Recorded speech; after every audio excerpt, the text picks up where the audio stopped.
सिकंदर बख्श सिकू भाई हमारे साथ मौजूद हैं। सिकू, हम बहुत सी बातें कर रहे हैं। सबसे पहले तो ये बताइए, कप्तानी पे सबसे पहले बात करते हैं, जहाँ पे आकिब भाई कह रहे हैं कि हारिस को लाया जा सकता था इफ्तिखार की जगह। अब हमारी ये राय थी कि नवाज़ को भी लाया जा सकता था इफ्तिखार की जगह। जब ऑलरेडी टीम अंडर प्रेशर आ गई थी इनिशियली श्रीलंका की, तो वहाँ से उसको एक्सप्लॉइट करना चाहिए था, बजाय इसके कि आप इफ्तिखार से ओवर पे ओवर कराए चले जाएं। व्हाट डू यू से?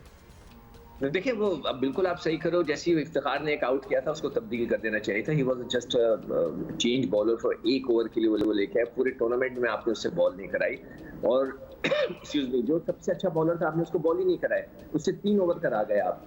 फिर दूसरी बात ये कि जब हम इंडिया के खिलाफ जीते तो आपको अगर याद हो, हम बार बार सवाल उठा रहे थे कि किसने ये फैसला किया था कि नवाज को भेजें। वो शख्स कहाँ था? कल नहीं था ड्रेसिंग रूम में। यानी कि जब मैच शुरू हुआ है तो एवरेज रिक्वायर्ड थी 8.5 और जब रिजवान आउट हुए तो एवरेज आप गेस कर सकते हैं कितनी होगी थी? 17.65। 17.65। हमें नंबर 1 प्लेयर नहीं चाहिए, हमें नंबर 1 टीम चाहिए। वो क्या फायदा उसका कि हम अचार डालेंगे उनकी इनिंग का कि वो नंबर 1 है। 16 ओवर वो खेल गए, 16 ओवर, और उन्होंने कहीं भी एवरेज को मेंटेन ही नहीं किया। बस वो मतलब कि वो वहां खड़े रहे। इस तरह T20 क्रिकेट नहीं खेली जाती कि आप वहां पे 16 ओवर खड़े रहे। कोई इफ्तिखार की जो स्ट्राइक रेट है उससे तो वनडे भी शायद नहीं खेला जाता। अब चले, Rizwan number 1 player of the world है, नंबर 1 नंबर 2, वो एक एंकर बने हुए हैं, ठीक है। सिकू वो एंकर का किरदार अदा कर रहे हैं, बाकी तो कोई कुछ, बाकी क्यों नहीं आके खेल रहे? वो अगर एक टिकने की कोशिश कर रहे हैं, वो चले एंकर बन गए, उनको हम कंसिडर कर लेते ना, बाकी भी आके वही कर रहे हैं। देखिए, मैंने कल भी ये बात बोली थी कि जब शुरू से जो है बाबर और रिजवान रन्स कर रहे थे, नीचे वालों की बारी आती थी 2 या 3 ओवर में। बाबर फेल हुए, फखर फेल हुए, कोई लड़का कुछ परफॉर्म नहीं कर सका। तो उनको बहुत पहले, मैं बार बार कह रहा हूँ, अब आप कह रहे हैं वर्ल्ड कप की टीम में जो है अगर आप शुएब मलिक को बुला लेंगे तो हमारी क्रिकेट तो तबाह हो गई ना। कि एक 40-42 साल के लड़के को आप दोबारा वापस लेके आ रहे हैं इसलिए कि आपके पास कोई लड़का नहीं है।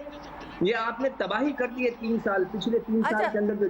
सिकंदर, एक और आप पॉइंट ऑफ व्यू, बहुत से लोगों का ये भी कहना है कि why do we even start with Babar now?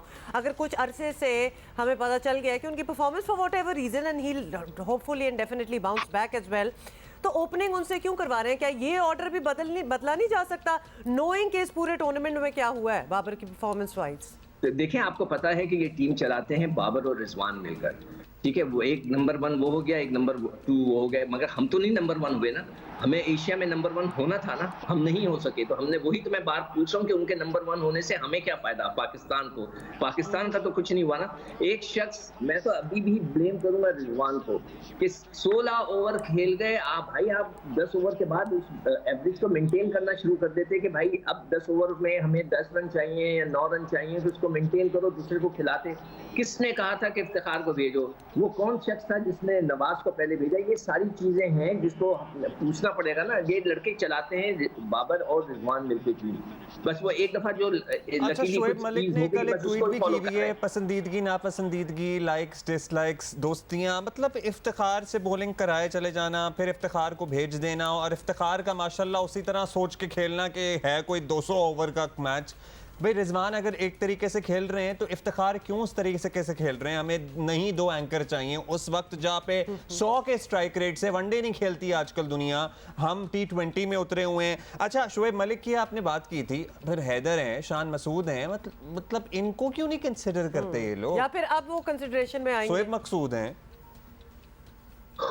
यार, आप ऐसे लोगों के नाम ले रहे हैं, शोएब मकसूद, और मैं क्या बोलूं आप लोगों को? यही तो मुझे अफसोस हो रहा है। नहीं, शान मसूद की तो खैर बात हो भी रही है।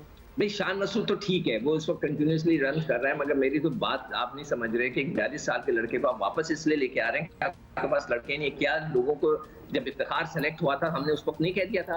आसिफ सेलेक्ट हुआ था, मैंने नहीं कहा था कि ये गलत हो रहे हैं सारे लड़के, ना आसिफ को होना चाहिए था, ना इफ्तिखार को होना चाहिए था। मगर सेलेक्टर को तो पता था ना, क्या कप्तान को नहीं पता था? कप्तान तो उनके साथ सारे वक्त खेलता है, हम तो खेलते भी नहीं है उनके साथ, हम तो दूर से बैठ के देखते हैं। हम उस वक्त कह रहे थे कि ये फिट इन नहीं हो सकते, आपने जबरदस्ती इसको खिलाया, तो आपको सेलेक्टर से पूछना पड़ेगा। मुझे तो हैरान इस बात की है कि रमीज आजा जब आए थे उन्होंने कहा था अब एक क्रिकेटर आ गया है और वो क्रिकेटर को क्रिकेटर की तरह चलाएगा। वो तो कुछ करते ही नहीं है, वो कुछ बोलते ही नहीं है सिलेक्शन के ऊपर कि क्या हो रहा है क्या नहीं हो रहा। तो ये तो इस तरह तो नहीं होता ना जब आप फखर के साथ तो आपको वैसे पता है ज्यादती कि नहीं एक हो रही। सिकंदर फखर अगर नहीं चल रहा तो उसको भी खिलाए चले जा रहे हैं, उसके साथ भी तो ज्यादती कर रहे हैं। उसकी इस टूर्नामेंट में तो परफॉर्मेंस छोड़े हैं, पिछलों में भी उठा के देख लें। Except for this tournament Hong Kong के मैच के अलावा क्या कर सके हैं वो? उनको वापस भेजें उसके पिछले डोमेस्टिक में, हमने उनकी रिकॉर्ड फॉर्म निकाला वापस था आए। कि उसके 21-22 मैच थे जिसमें सिर्फ 250 थे T20 के अंदर, T20 के अंदर, नॉट वनडे, T20 के अंदर। मगर वही बात है कि बस उनके अलावा कोई प्लेयर ही नहीं है। अगर आप उनके टीममेट से पूछेंगे तो वो कहेंगे उनके अलावा कोई प्लेयर ही नहीं। तो हमने टीम ही नहीं सेलेक्ट सही की थी। वो तो तुक्के में देखें, अगर आप अफगानिस्तान का मैच देखें तो हमको कोई तीर नहीं चलाया था, हम तो वैसे ही मतलब फखर करने वाली बात तो नहीं थी उस मैच पे। भी गए थे। बिल्कुल साथ ही बिल्कुल। कुछ दिखाना भी चाहते इंडिया हैं के खिलाफ हमने जबरदस्त चेस की थी, मगर जिस शख्स ने चेस की थी वो शख्स को हमने बार बार पूछा कि किसने भेजा नवाज को। आप लोगों ने नवाज का कल जो है नवाज को सब भूल ही गए जो ड्रेसिंग रूम में बैठे हुए थे।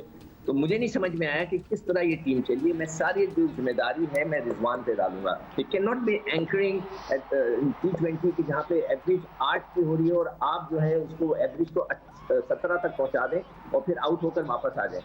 तो हमें नंबर 1 प्लेयर नहीं चाहिए था, हमें नंबर 1 टीम चाहिए थी। जो औरत शोर कर रही थी वो पाकिस्तान के लिए शोर कर रही थी, रिजवान के लिए या बाबर के लिए नहीं कर रही थी कि वो नंबर 1 नहीं है, नंबर 2 नहीं है।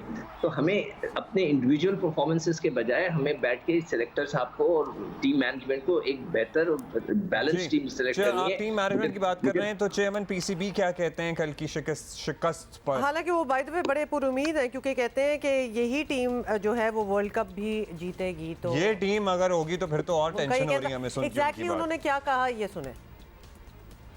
ये टीम जो है ये कैपेबल है, इंशाल्लाह वर्ल्ड कप जीतेगा। इसी तरह से अपना खेलते रहें, कंपेटिटिव रहें और बड़े मैच जीतेंगे इंशाल्लाह। इसी तरह और यही टीम सिकू हमें मतलब अगर हम यही टीम लेके जाएंगे मतलब वर्ल्ड कप में तो हम कितने पुरुमीद रहे। हम यहाँ चेंजेस की बात कर रहे हैं, ऑर्डर की बात कर रहे हैं, तो रमीज राजा तो बड़े कॉन्फिडेंट हैं कि यही टीम होगी एंड परफॉर्म। मुझे कहना नहीं चाहिए, मतलब मुझे बहुत बुरा लगता है कि कल पाकिस्तान, मतलब मुझे नहीं कहना चाहिए, अगर वो जीत जाता तो मुझे डर था, हम सब बैठे हंस रहे थे कहीं यही टीम ना वर्ल्ड कप के लिए चली जाए।